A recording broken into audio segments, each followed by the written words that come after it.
আজকে আপনাদের এই সাতক্ষীরায় আসতে পারবো এটা কোনোভাবে কল্পনাও করি নাই। কারণ কি এটা বলি, আমি যাত্রাবাড়িতে এই প্রোগ্রামে আসার জন্য আপনাদের এলাকার সন্তান আমাদের ভাই আলমগীর ভাই আমার মাদ্রাসায় কয়েকবার এই সাতক্ষীরা থেকে ঢাকা থেকে সেই নেত্রকোনায় গিয়েছেন কয়েকবার। এই কয়েকবার যাওয়ার পরে উনি একবারে আমার ভাই পরিবারের লোকদের সাথে সম্পর্ক হয়ে গেছে। তো এখন আমি গতকালকে প্রোগ্রাম করছি রাতে কুমিল্লা, কইরা ছিলাম হইল আপনার ঢাকায় যাত্রাবাড়িতে। ওখান থেকে এয়ারপোর্টে আসতে 1 ঘন্টা লাগে। কয় ঘন্টা? আমি 2.5 ঘন্টা আগে রওনা দিছি, যেহেতু লন্ডন থেকে তারেক রহমান সাহেব আসতেছেন। এত জ্যাম হয়েছে ঢাকার ভিতরে, মানে এত পরিমাণ জ্যাম যে আমি কোনোভাবে এয়ারপোর্ট পর্যন্ত পৌঁছানোর উপায় নাই। এক পর্যায়ে আমি মোটর সাইকেলে, প্রাইভেট কার রেখে দৌড়ে মোটর সাইকেলে উঠে উবারে তারপরে এয়ারপোর্ট পর্যন্ত আসছি। কিন্তু ওই আধা ঘন্টা আগে ঢুকতে হয়, আমি আসছি মাত্র 15 মিনিট আগে। এখন তো ঢুকতে কঠিন হচ্ছে। আরেকজনকে ফোন কইরা আমার ওই যে মোবাইলে থাকা যে আপনার আছে টিকিট, ওইটা আবার বোর্ডিং পাস নিতে হয় বিমানে যারা উঠছেন, ওইটা নেওয়া লাগছে। মানে এমন দৌড়াদৌড়ি, আর মোটর সাইকেল একটা নিছি এমন টান দিছে 2 বার। এমন অবস্থা হয়েছে যে আল্লাহ না করুক এখন মনে হয় অ্যাক্সিডেন্ট করবো, এমন পরিস্থিতি। তারপরেও সমানে দুরূদ পড়তেছি, ইস্তেগফার পড়তেছি, কারণ আমি জানি যে হাজার হাজার মানুষ অপেক্ষা করতেছে। যাই হোক, সাতক্ষীরাবাসীর সাথে দেখা হয়ে গেল, আলহামদুলিল্লাহ। কিন্তু এই জার্নিটা, আজকের বিমান ধরার জার্নিটা, এটা আমি এখন বইলাম না করে বুঝাইতে পারবো না। মানে আপনার প্রাইভেট কার রেখে আমি দৌড় দিতেছি, ঢাকার রাস্তায় আমি দৌড়াইতেছি। আপনি একবার চিন্তা করেন, আমার সাথে যে ছেলেটা ছিল, আমার এই পাগড়িটা ওর হাতে ছিল। আমি ওরে বলছি, আবার এক মোটর সাইকেলে 2 জন ওঠা যায় না ঢাকায়। তো আমি ওর কাছে পাগড়িটা ছিল, আমি বলছি পাগড়ি দে, তুই যদি বিমান মিস করস তাইলে পাগড়ি তো নাই, টুপিও নাই, দৌড়ে উঠছি। তা আসলে হইল আপনাদের ভালোবাসা, আলমগীর ভাইয়ের এই কষ্ট, এখান থেকে 3 বার নেত্রকোনায় আমার মাদ্রাসায় যাওয়া, সব কিছু মিলাইয়া দুরূদ ইস্তিগফার পড়তে পড়তে আপনাদের এখানে পৌঁছায় গেছে, আলহামদুলিল্লাহ। ইন্নাল হামদুলিল্লাহ নাহমাদুহু ওয়া নাস্তাঈনুহু ওয়া নাস্তাগফিরুহু ওয়া নু'মিনু বিহি ওয়া নাতাওয়াক্কালু আলাইহি ওয়া নাউযু বিল্লাহি মিন শুরুরি আনফুসিনা ওয়া মিন সাইয়্যাতি আ'মালিনা। من يهده الله فلا مضل له ومن يضلل فلا هادي له ونشهد أن لا إله إلا الله وحده لا شريك له ونشهد أن سيدنا وسندنا ومولانا وحبيبنا ومولانا وأولانا محمدا عبده ورسوله. أما بعد فقد قال الله تبارك وتعالى في كلامه المجيد وفرقانه الحميد. أعوذ بالله من الشيطان الرجيم.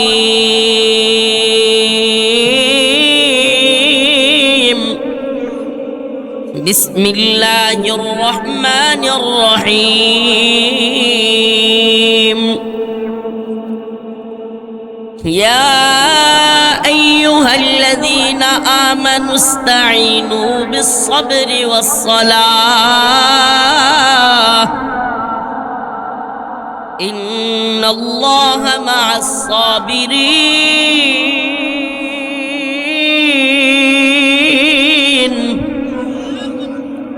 ولا تقولوا لمن يقتل في سبيل الله أموات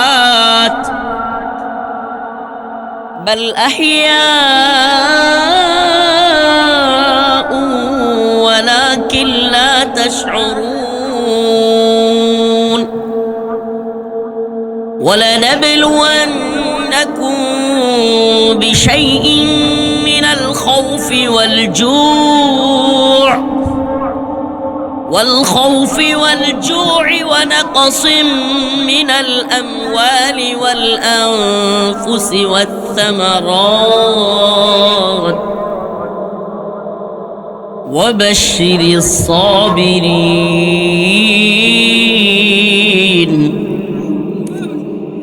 الذين إذا أصابتهم مصيبة قالوا إنا لله وإنا إليه راجعون صدق الله مولانا العظيم وصدق رسوله النبي الكريم ونحن على ذلك من الشاهدين والشاكرين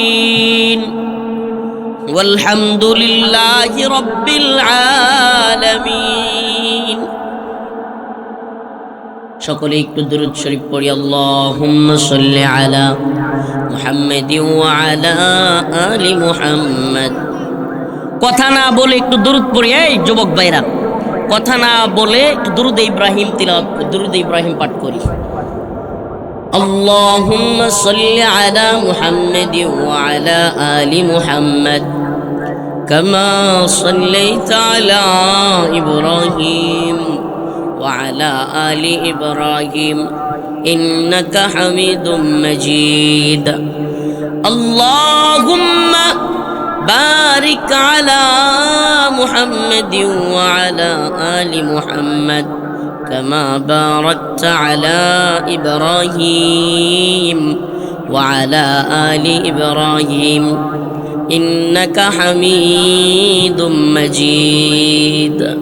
হাদিসের মধ্যে আসছে যে ব্যক্তি বেশি বেশি দরুদ শরীফ পাঠ করবে, বেশি বেশি দরুদ পাঠ করবে, আল্লাহর রাসূল সাল্লাল্লাহু আলাইহি ওয়াসাল্লামের সাথে স্বপ্ন যুগে তার দিদার নসিব হয়ে যাবে।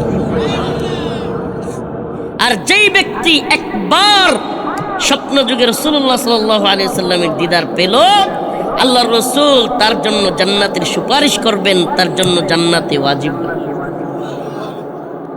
সুবহানাল্লাহ আসতে বলেন।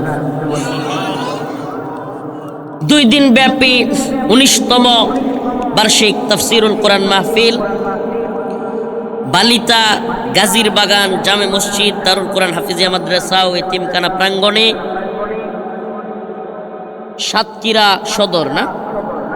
সাতক্ষীরা সদরের আজকের এই ঐতিহাসিক তাফসীরুল কোরআন মাহফিলের সম্মানিত সভাপতি, সম্মানিত উলামায়ে কেরাম, মুরব্বিয়ানে আযম, প্রিয় যুবক ভাইরা, স্নেহের ছোট ভাইরা, পর্দানিশীন শ্রদ্ধেয়া মা ও বোনেরা, আসলে রব্বে কাবার দরবারে হাজারো লাখো শুকরিয়া যে মহান আল্লাহ রব্বুল আলামিন এই হাজার হাজার জনতাকে আজকে বঞ্চিত করেন নাই।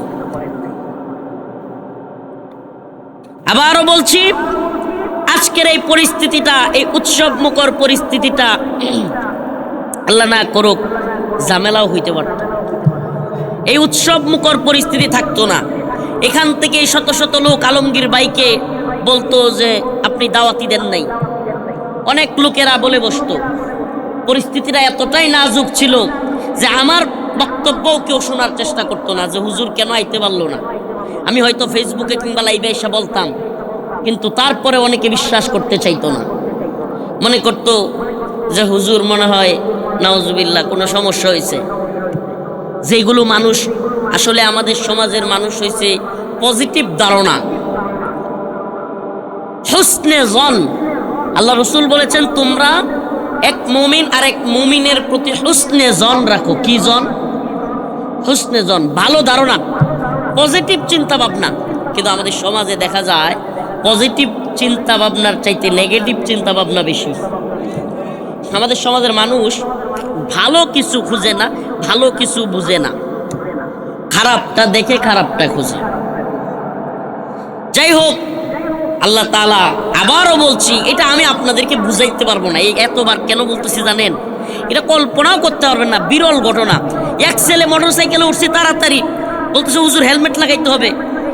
লাভ দিয়ে উঠছি, ওই হেলমেট লাগাবো, ওমা এক আল্লাহর বান্দা, হাই মাদানি সাহেব, হুজুর 1 মিনিট একটা সেলফি তুলবো। আমি যাব না, সব মোটরসাইকেলে হাজার হাজার মানুষ সাতকিরা অপেক্ষা করতেছে, আমি ফ্লাইট মিস করব। আমি আবার মোবাইলে লোকেশন দেখতেছি, লোকেশনে দেখাচ্ছে আমার এয়ারপোর্টে যাইতে লাগবে 40 মিনিট, আমার হাতে সময় আছে আর 20 মিনিট। আমি বলছি ভাই আমার 1 মিনিট সময় নাই। ওমা হ্যাঁ দিয়ে আরো থ্রেট দেয়, হুজুর একটা ছবি তুললেন না তো, চিনলাম। আরে আমি বলছি ভাই প্লিজ ভুল বুঝিস না ভাই, আমি ঝামেলায় আছি, তাড়াতাড়ি। এরকম পরিস্থিতির মধ্য দিয়ে আল্লাহ পাক আপনাদের মাঝে নিয়ে আসছে। এই জন্য আবারও আল্লাহর কাছে লাখো কোটি শুকরিয়া আদায় করছি যে আল্লাহ তাআলা এই হাজার হাজার মানুষকে বঞ্চিত করেন নাই এবং আমাকেও কোনো কটু কথা শোনান নাই, আমার ভাই আলমগীর ভাইকেও কোনো কটু কথা শুনতে হয় নাই। আল্লাহ তাআলা আমাদের সবার ইজ্জতকে হেফাজত করেছেন এবং আজকের প্রোগ্রামকে আল্লাহ রাব্বুল আলামিন এত সুন্দর জমজমাট আয়োজন করার সুযোগ আমাদেরকে করে দিয়েছেন। এই জন্য আবারও অন্তঃস্থল থেকে একবার মাওলা পাকের দরবারে কালিমাতুশ শুকুর আদায় করে স্বতঃস্ফূর্ত আওয়াজ করে বলে আলহামদুলিল্লাহ। প্রিয় ভাইয়েরা আমার, সূরাতুল বাকারা, ড্রোনওয়ালাদেরকে বলবো আপনাদের ভিডিও করা শেষ হলে অফ করে ফেলতে হবে। এই ড্রোনগুলো মানুষ অতিরিক্ত ওইদিকে তাকায় থাকে, বক্তার মনোযোগও চলে যায়, শ্রোতাদের মনোযোগেও বিঘ্নতা ঘটে। আপনারা এই ড্রোনগুলো এখন একটু নামিয়ে ফেলেন দয়া করে, আল্লাহ তাআলা আমাদেরকে বোঝার তৌফিক দান করুক। তো বলতেছিলাম আমি আপনাদের সামনে সূরাতুল বাকারা আয়াত নাম্বার 153, 154, দুইটা আয়াত, তিনটা চারটা আয়াত তিলাওয়াত করেছি, 53 থেকে 54, 55, 56। সূরাতুল বাকারা আল্লাহ রাব্বুল আলামিন এই দুইটা আয়াতের মধ্যে এত গুরুত্বপূর্ণ বিষয়গুলো বলেছেন। একজন ইমানদারের জন্য, একজন মুমিনের জন্য, একটা মুমিনের জীবনের সবচাইতে বড় পাওয়া এই আয়াতের মধ্যে রয়েছে। আজকে আমরা সেই বিষয় ইনশাআল্লাহ আলোচনা করব। যেহেতু আমি যে বিষয়টা আলোচনা করব সেটা আবার বর্তমান বাংলাদেশ এবং এই উপমহাদেশের সাথে, বিশেষ করে মুসলিমদের সাথে এই বিষয়টা ওতপ্রোতভাবে জড়িত। মুসলমানদের এই বিষয় ছাড়া মুসলমানদের যে গোলামির জিনজির, যেই গোলামির জিনজির আমরা বিগত 17 বছর ছিলাম, যেই গোলামির জিনজিরে এই বাংলাদেশের জনগণ আবদ্ধ ছিল, আওয়ামী স্বৈরাচার জালেম সরকার হিন্দুদের, হিন্দুত্ববাদী ভারতের গোলামি করে যেই জিনজির আমাদের পায়ে, যেই বেড়ি আমাদের পায়ে পড়াইছিল, আপনাদের এলাকায় আইসা শুনলাম একটা কথা নাকি ছড়াইছে, ওই যে বেড়ি পড়া ছিল যে ওই হুজুর, অনেকেই নাকি এটা বলে। তা আমি বলি ভাই, আপনারা তো আমার পায়ে বাহ্যিক বেড়ি দেখছেন, আমাদেরকে মানসিকভাবে বিগত 17 বছরে ভারতের গোলামি করার মানসিক এক বেড়ি পড়াইছিল আওয়ামী লীগ, যেই বেড়ি কেউ দেখে নাই। আমাদের পায়ের বেড়ি তো সবাই দেখছে, প্রশাসন কিংবা সকল সেক্টরে, মিডিয়া, প্রশাসন, সেনাবাহিনী, পুলিশ বাহিনী, আমলা, সব কিছুতে ভারতীয় আধিপত্য, ভারতীয় নেরেটিভ তৈরি করা, ভারতীয় বয়ান তৈরি করা, কালচারাল যুদ্ধ, কালচারালি আমাদের উপর, ইসলামের উপরে, বাঙালি সংস্কৃতির নামে, এই মুক্তিযুদ্ধের চেতনার নামে, বাঙালি চেতনার নামে, 71-এর চেতনার নামে অনেক চেতনার ট্যাবলেট গিলায়া এই উম্মাকে, এই দেশবাসীকে ইসলাম থেকে দূরে নেওয়ার অনেক চেষ্টা হয়েছে। প্রিয় উপস্থিতি, সেই চেষ্টা কিন্তু এখনো চলমান, সেই চেষ্টা এখনো চলমান। আজও আমার ভাই শরীফ উসমান হাদি শহীদ হয় ভারতের হিন্দুত্ববাদীদের বিরুদ্ধে বক্তব্য দিতে গিয়ে, আওয়ামী লীগের বিরুদ্ধে বক্তব্য দিতে গিয়ে আমাদের ভাই শরীফ উসমান হাদি শহীদ হয়। খুনিরা পালিয়ে যায়, বিচার পর্যন্ত হয় না। এই যে আমার ভাই বলতেছিলেন, আমরা শাহবাগে মানুষকে শপথ করিয়েছি, হাজার হাজার জনতাকে শপথ করিয়েছি আমার ভাইয়ের বিচার লাগবেই। কিন্তু বাঙালি বাঙালি ভুলা জাতি, আমরা খুব দ্রুতই ভুলে যাই। আজকে রফিকুল ইসলাম মাদানির জন্য হাজার হাজার মানুষ অপেক্ষমান। আল্লাহ না করুক আজকে রাত্রে যদি রফিকুল ইসলাম মাদানিকে ধরে ফেলা হয়, আল্লাহ না করুক, কিংবা শুট করে ফেলে দেওয়া হয়, আমাকেও আপনারা 3 থেকে 4 দিন মনে রাখবেন। এই বাঙালি এতটা বুলু জাতি, এই জাতির জন্য যারাই ত্যাগ স্বীকার করে, কোরবানি স্বীকার করে, আমরা তাদেরকে স্মরণ রাখি না, আমরা স্মরণ রাখি না। প্রিয় হাজিরিন, এই জন্য আজকে যে আয়াতে কারিমা তিলাওয়াত করলাম, সেই আয়াতের মধ্যে আলোচ্য বিষয় হলো শহীদের মর্যাদা। আলোচ্য বিষয় শহীদের মর্যাদা।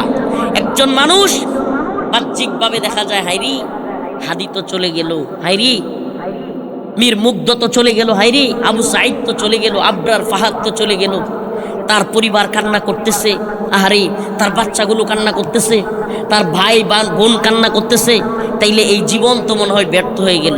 না, আল্লাহ রাব্বুল আলামিন কোরআন কারীমের মধ্যে কি বলতেছেন আসুন শুনি।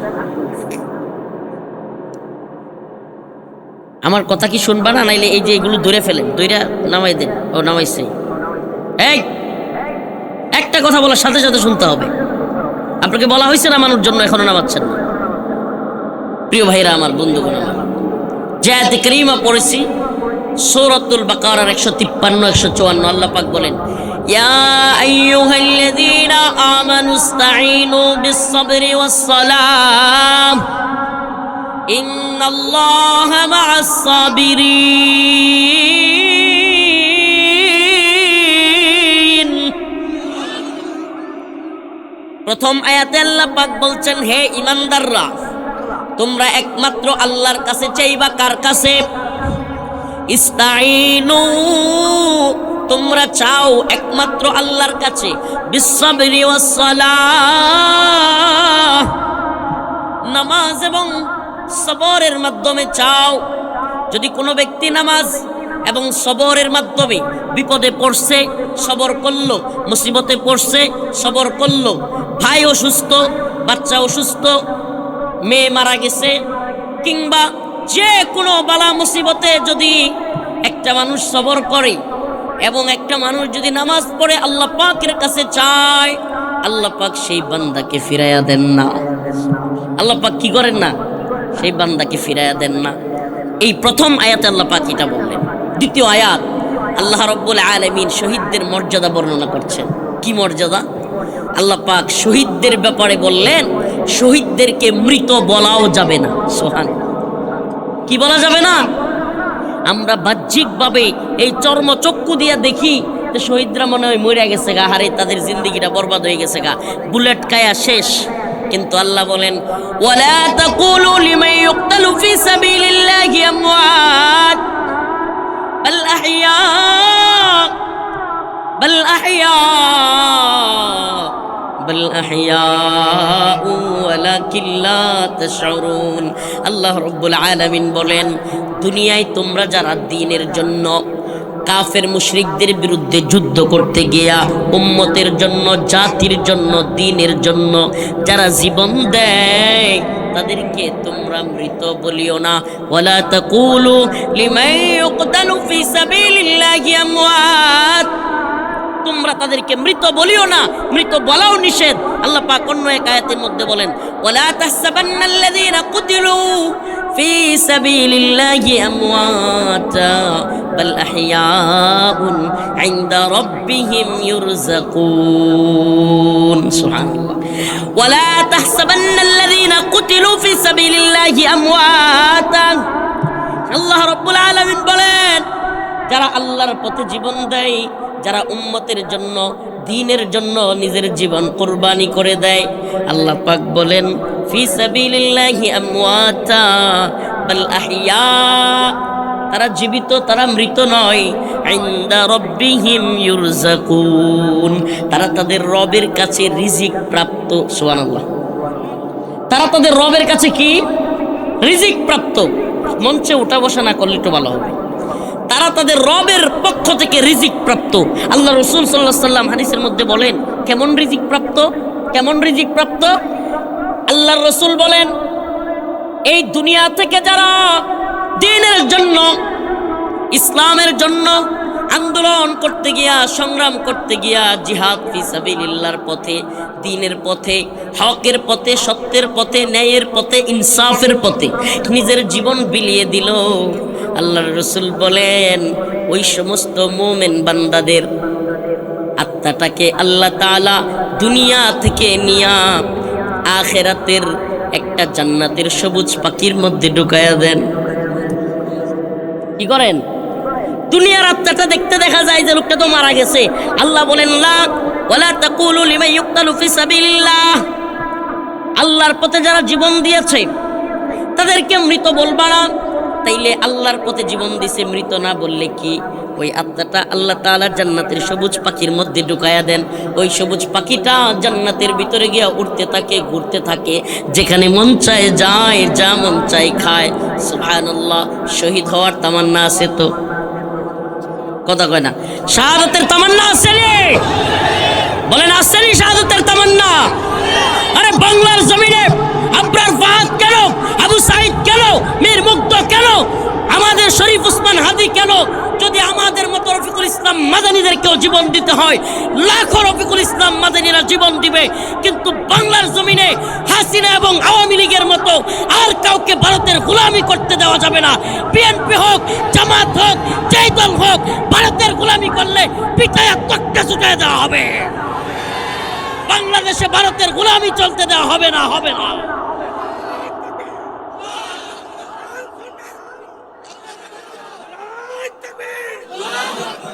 আমরা সব কিছু মানতে পারি, মুসলমান সজাগ থাকতে হবে।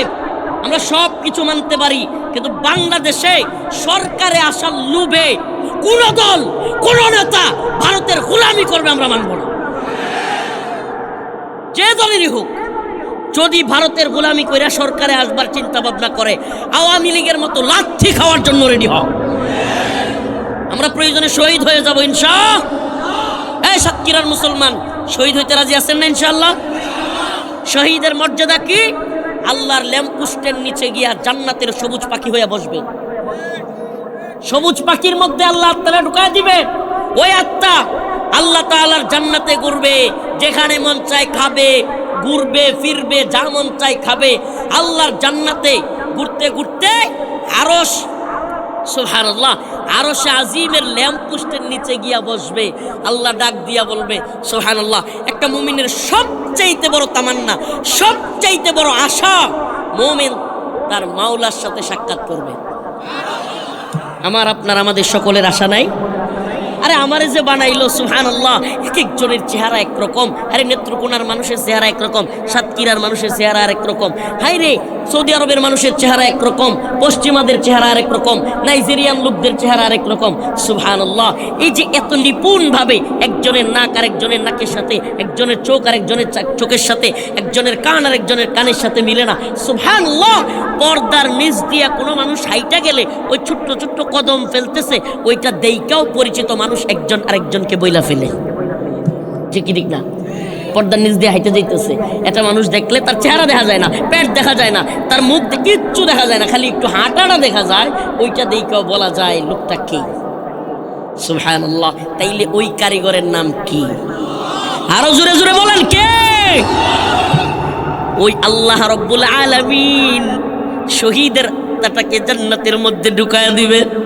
সুবহানাল্লাহি ওয়া বিহামদিহি, সুবহানাকা ইয়া রাব, উহিব্বুকা ইয়া রাব। হে আল্লাহ, আমাদেরকেও শহীদ হিসেবে কবুল করেন।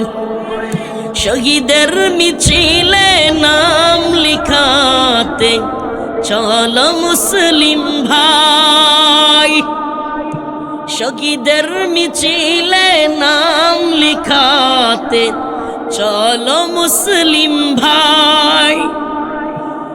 মরণের স্বাদ পাবে তুমি, এসো না নাম লিখাই। মরণের স্বাদ শাহাদাতের মৃত্যুর মধ্যে। সুবহানাল্লাহ। কয় হুজুর, মরণের মধ্যে আবার স্বাদ? হ্যাঁ, হাদিসে পাকের মধ্যে আসছে, আল্লাহ রাসূল বলেছেন, যেই ব্যক্তি শহীদ হবে, ছোট্ট একটা পিপিলিকার কামড়ের চাইতেও তার মৃত্যুটা আরো সহজ হবে। সুবহানাল্লাহ বলবেন না? ছোট্ট একটা পিপিলিকার কামড়ের চাইতেও তার মৃত্যু আরো সহজ। আর যে শহীদ হবে না, এই দুনিয়ার বাহ্যিক মৃত্যু যারা বরণ করবে, বকরি যেমনে জীবিত রাইকা, এই আপনারা যখন বকরি জবাই করেন গাছের মধ্যে গলাটা বাইন্দা পরে ঝুলায় না? কি করে বকরি কেমনে ঝুলায়? ওই গাছের মধ্যে ঝুলাইয়া তারপরে টেনে টেনে চামড়া ঝুলায় না? আচ্ছা, কোনো বকরি যদি জবাই না কইরা আস্ত বকরি, জীবিত বকরি যদি সাল বাকল তুলতো, ওর চিৎকারে আশেপাশে কেউ থাকতে পারতো? ওই বকরি জীবিত ছাল তুললে যেই কষ্ট, তার চাইতেও মানুষের মৃত্যু যন্ত্রণা আরো ভয়াবহ। আল্লাহ রাসূল সাল্লাল্লাহু আলাইহি সাল্লাম সোনার ওয়াফাতের সময় পর্যন্ত পানির মধ্যে হাত রাখতেছিলেন আর বলতেছিলেন সাকরাতুল মাউত হক। আল্লাহ রাসূল সাল্লাল্লাহু আলাইহি সাল্লাম বলতেছিলেন মৃত্যু যন্ত্রণা সত্য। চিন্তা করেন, আল্লাহ পাক শহীদদের মৃত্যুর ব্যাপারে বলেছেন, যে ব্যক্তি শহীদ হবে তার আত্মাটা একটা পিপিলিকার কামড়ের চাইতেও নরম ভাবে দুনিয়া থেকে চলে যাবে। সুবহানাল্লাহি ওয়া বিহামদিহি। শহীদ হইতে রাজি আছি তো? শহীদের মিছিলে নাম লিখাতে চলো মুসলিম ভাই। শহীদের দাওয়াত দেই ঘুরে ঘুরে সারা দেশে, এটাই কাজ। শহীদের মিছিলে নাম লিখাতে চলো মুসলিম ভাই, মরণের স্বাদ পাবে তুমি, এসো না নাম লিখাই। শহীদের মিছিলে নাম লিখাতে চলো মুসলিম ভাই। এই তো সে কাফেলা বীরের জাতি, আজও থামেনি যার চলার গতি। আল্লাহু আকবার। চলার গতি থামছে? চলার গতি থামছে? ওই আবরার ফাহাদরে ওরা শহীদ করেছে, আবু সাইদকে শহীদ করেছে, মীর মুগ্ধকে শহীদ করেছে, উসমান হাদি। আমরা বিশ্বাস করি আল্লাহ তাআলা তাদেরকে শহীদ হিসেবে কবুল করবেন। এরপরেও কি পথ বন্ধ হয়ে গেছে? কেউ কি ভয় পায়া ভারতের বিরুদ্ধে বক্তব্য দেওয়া ছেড়ে দিয়েছে?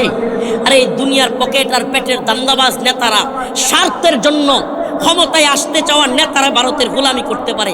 আল্লাহর জন্য জীবন ধ্যানে ওয়ালা, চিন্তা করনে ওয়ালা কেউ ভারতের গোলামি করবে না। আমরা মুসলমান আকাড়াদের গোলামি করবো? আমরা কথা কয় না? আমরা মুসলমানের বাচ্চা, আমরা কি আকাড়াদের গোলামি করব? যেগুলো এখনো কই হাগ লাগবে এটাই বুঝে না। হ্যাঁ, যেগুলো এখনো কই হাগা লাগবে, হাগা বুঝেননি, পায়খানা কই করা লাগবে এটাই এখনো বুঝে না। যেই না মন চায় জঙ্গলে জঙ্গলে রেল লাইনে, যেই না মন চাই না আগে, আর এইগুলোর গোলামি আমরা করব? সীমান্তের কাছাকাছি জেলার মানুষ আপনারা, আপনাদেরকে চৌকান্না হতে হবে, সচেতন হইতে হবে। এক একজনকে উম্মার মর্দে মুজাহিদ হইতে হবে, এমন মুজাহিদ যে প্রয়োজন হইলে আল্লাহ না করুক যদি হিন্দুত্ববাদীরা আমাদের দেশে সশস্ত্র আক্রমণ চালায়, প্রয়োজনে আমাদের সেনাবাহিনী, আমাদের বিভিন্ন বাহিনীর সাথে আমরাও হাতে হাত মিলিয়ে অস্ত্র ধারণ করব। তো হিন্দুত্ববাদীদের গোলামি আমরা করব? আমরা ইমানদার, আমরা হক কথা বলি, সত্য কথা বলি, আমরা বক্তব্য বলে যাব। আমাদের বক্তব্য একেবারে পরিষ্কার, আমাদের বক্তব্য থাকবে একবারে ক্লিয়ার। আল্লাহ পাক বলেছেন শহীদদের মর্যাদা অনেক, আমরা শাহাদাতের তামান্না লালন করি। তোমরা আমাদেরকে মেরে ফেলার ষড়যন্ত্র করো, আর আমরা মরতেই চাই আল্লাহর পথে।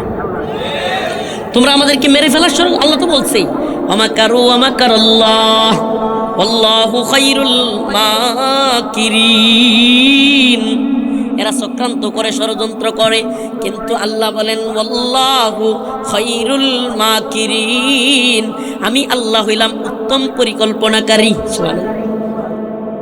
এবার আল্লাহ ডাক দিবে, বান্দা জান্নাতের সবুজ পাখি, আমার প্রিয় শহীদ, কি চাও বলো আমার কাছে। সুবহানাল্লাহ। আল্লাহ বলতেছে আয় হায়, দুনিয়ার কোন মন্ত্রী প্রধানমন্ত্রী যদি কারো ডাক দিয়া কয় বলো তো তুমি কি চাও, ওরে বাবা এই লোক 2 দিন ঘুমাইতে পারত। যদি প্রধানমন্ত্রী দেশের রাষ্ট্রীয় প্রধান কারো ডাক দিয়া কয় যে আপনি আমার কাছে কি চান, যা চান তাই দেব, এ দেখবেন যে খুশিতে কত কত হয়েছে বুকা। আল্লাহ পাক ডাক দিয়া বলতেছে বান্দা কি চাও। সুবহানাল্লাহ, সুবহানাল্লাহ বলবেন, বান্দা কি চাও? শহীদ বলবে মালিক দুনিয়ায় যা কিছু পাই নাই, যা কিছু আশাও করি নাই, তার চাইতে অনেক বেশি আপনি আমাকে দিয়েছেন। সুবহানাল্লাহ। আল্লাহ রাব্বুল আলামিন আবার বলবেন, বান্দা কি চাও? শহীদ বান্দা আবার উত্তর দিবে, আল্লাহ দুনিয়ায় যা চাই নাই, যা পাই নাই, এরকম অনেক কিছু আমাদেরকে দিয়েছেন, কিছুই চাই না। তৃতীয়বার যখন বলা হবে, বান্দা কি চাও? একমাত্র শহীদ জান্নাতে যাওয়ার পরে কেউ দুনিয়াতে আসতে চাইবে না। একমাত্র শহীদ বান্দা বলবে, আল্লাহ আমারে আবার দুনিয়ায় পাঠায় দেন, আবারও আপনার রাস্তায় জিহাদ করি, আপনার পথে শহীদ হই, আবারও দুনিয়া থেকে শহীদ হইয়া জান্নাতে আসি, আমার মাকাম আরো বাইরে যাবে। সুবহানাল্লাহ।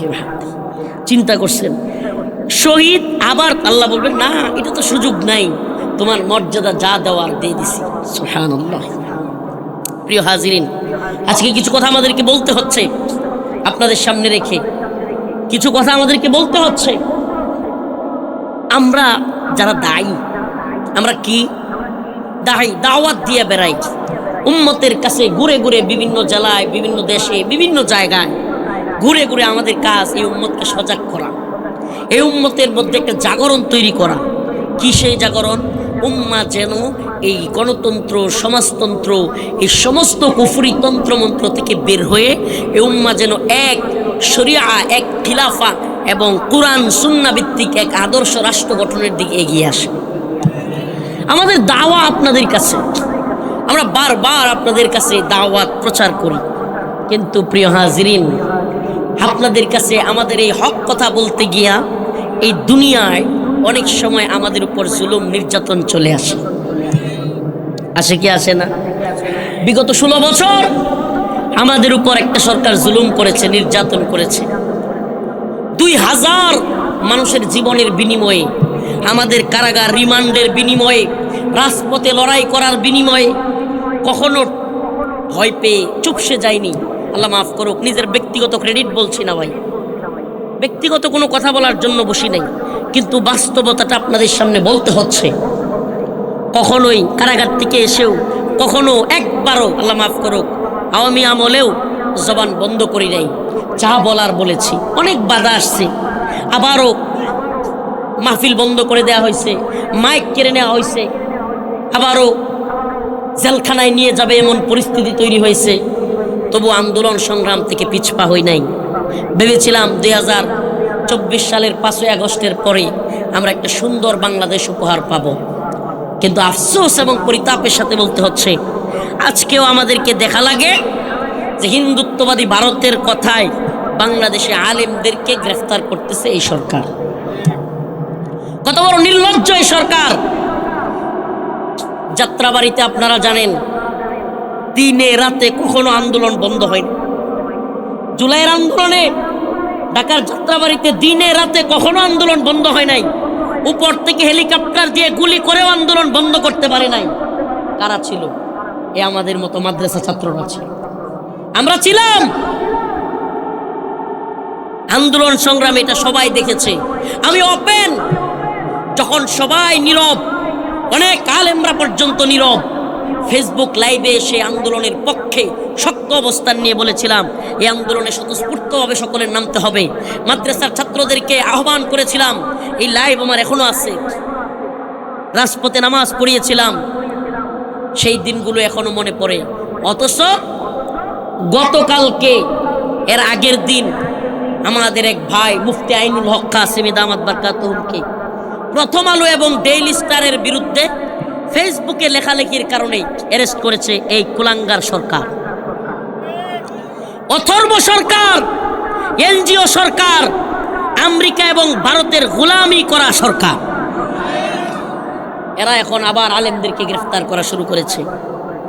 আজকে দেখলাম আরেকজন আলেম, পরিচিত মুখ, নির্যাতিত নিপীড়িত মানুষের পাশে যিনি দৌড়াইয়া যান।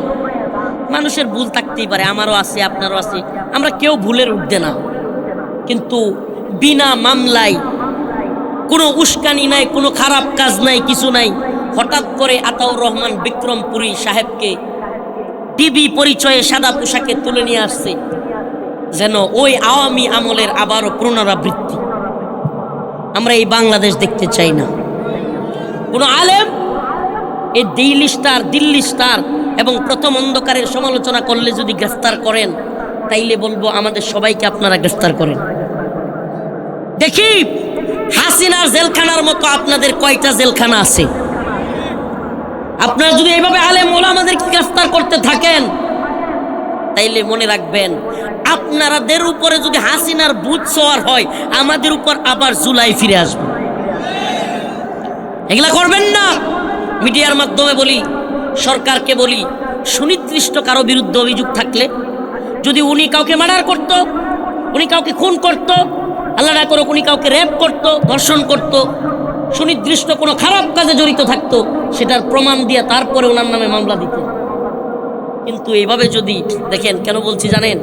অনেকে মনে করবেন হুজুর আমরা তো সরকারে আয় পড়ছি, আধা সরকার, আমরা যে সুখে আছি হুজুর, আমরা কাউরে পরোয়া করি না। ভাই বিপদ কিন্তু প্রথমে 2021 সালে খালি আমার উপরে আসছিল, প্রথমে শুধু আমার উপরে আসছিল, আমারে ধরছিল। কিন্তু আস্তে আস্তে সকল আলোচকদের, সকল বক্তাদের, আলেমদেরকেও কিন্তু গ্রেফতার করা হয়েছিল। আসল কথা তো হলো আমাদের প্রকৃত শত্রু তো আওয়ামী লীগ কিংবা শুধু হাসিনা না, বাংলাদেশের এই উপমহাদেশের মুসলমানদের সবচাইতে বড় শত্রু হলো ভারত। যে কারণে আওয়ামী লীগ চলে গেছে, কিন্তু বাংলাদেশে যে ভারতীয় আধিপত্যবাদ সেটা এখনো চলে যায় নাই। আওয়ামী লীগের মন্ত্রীরা ওবায়দুল কাদের, হাসান মাহমুদ, ওই যে আরেকটা ছিল আব্দুল শয়তান, আব্দুল মুমিন নাম আর কি, পররাষ্ট্রমন্ত্রী, যেটা বলছিল না যে আমাদের সম্পর্ক হইল স্বামী স্ত্রীর সম্পর্ক, বুঝলে গেছেন আপনারা?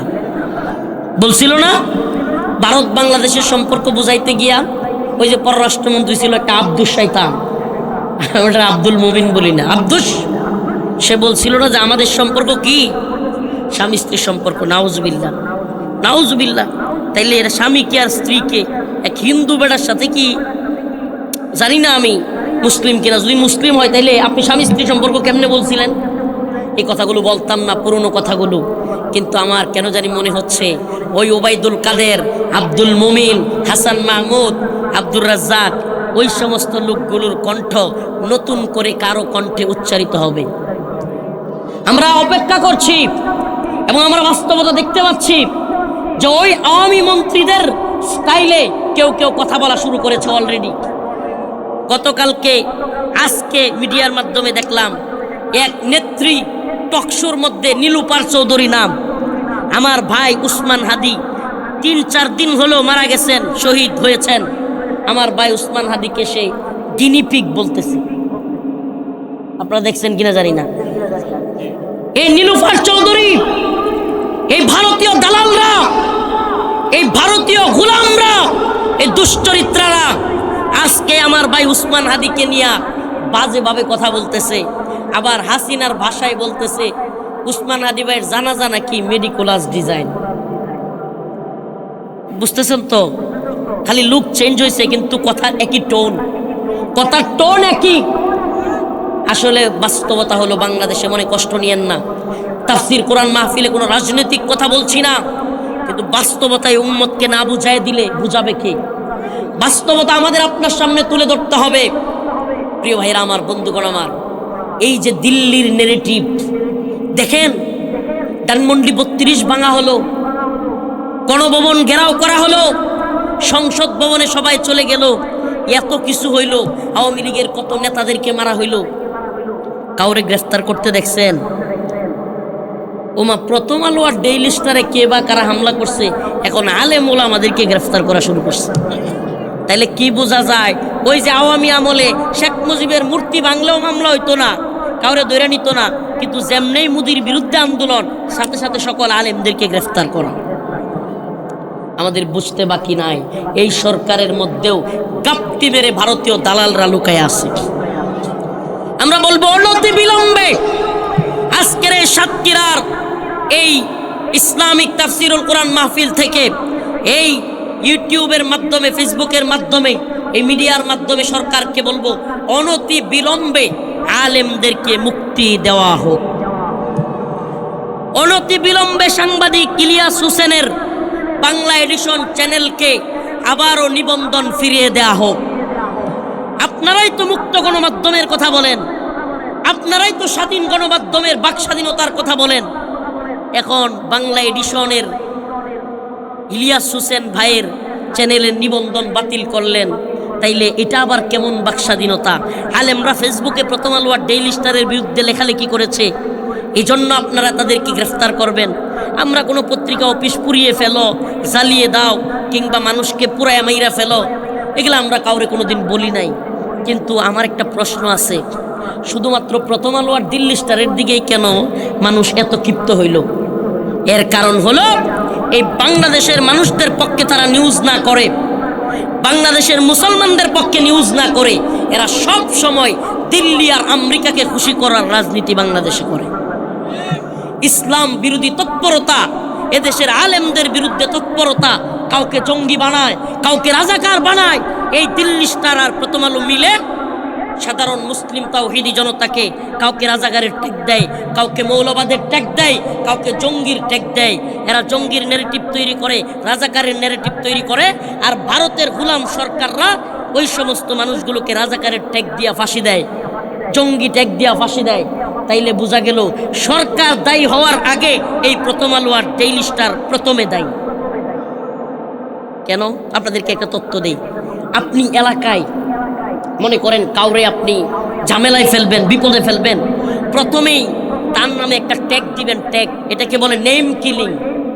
কি কিলিং? Name killing. তাকে হত্যা করবার জন্য আপনি বলবেন যে অমুক তো পাগল হয়ে গেছে। কি হয়ে গেছে?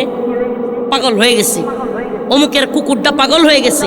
একটা কুকুর আপনার শত্রুর, আপনি চান যে তার কুকুরটা মেরে ফেলতেন, পাগলা কুত্তা বলবেন, পাবলিক পিডায় মেরে ফেলবে, সবাই বলবে পাগলা কুকুর, বিচার হবে। এটাকে বলে নেম কিলিং। বাংলাদেশেও এই প্রথম আলো আর ডেইলি স্টার নেম কিলিং করে।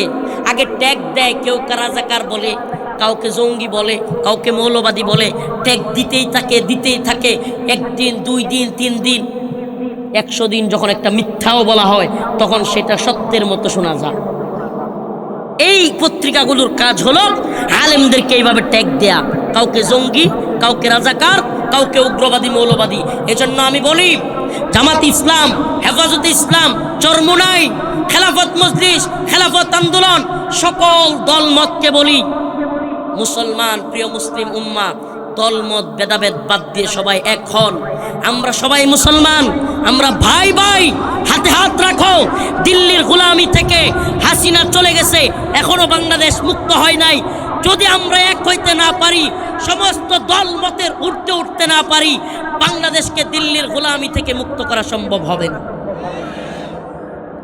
আমাদেরকে হাতে হাত রাখতে হবে, আমাদেরকে দিল্লিকে চ্যালেঞ্জ জানাইতে হবে।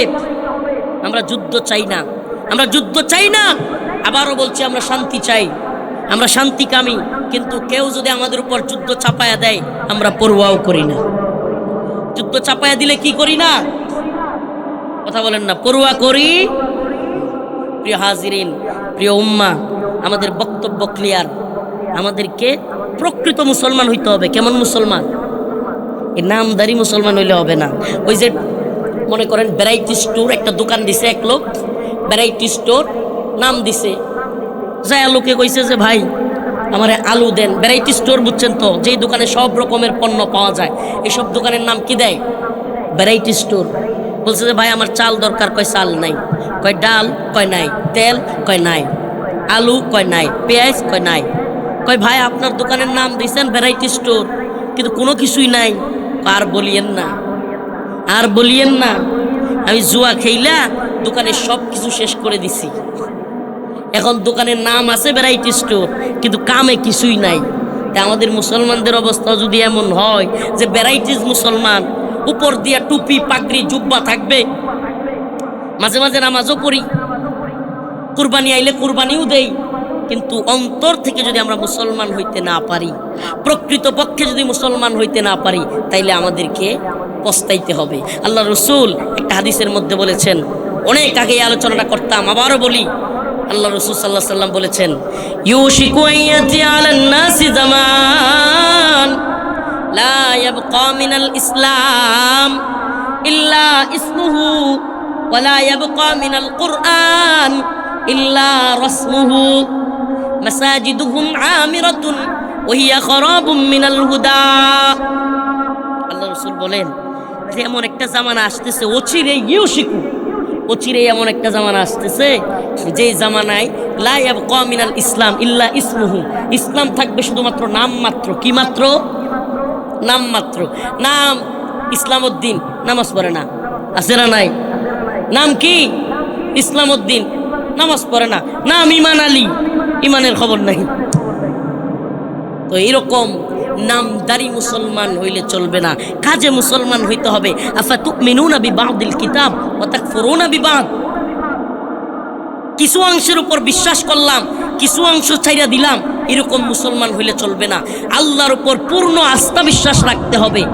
আল্লাহর উপর এমন আস্থা বিশ্বাস রাখতে হবে যে নামাজ আল্লাহর জন্য, রোজা আল্লাহর জন্য, যাকাত আল্লাহর জন্য, কুরবানি আল্লাহর জন্য। ইন্না সালাতি ওয়া নুসুকি ওয়া মাহইয়ায়া ওয়া মামাতি লিল্লাহি রাব্বিল আলামিন, আমার সব কিছু একমাত্র কার জন্য? এই ঈমান অন্তরের ভিতরে রাখতে হবে। কিন্তু আল্লাহ রাসূল বলেছেন শেষ জামানায় এটা হবে না, শেষ জামানায় এটা হবে না।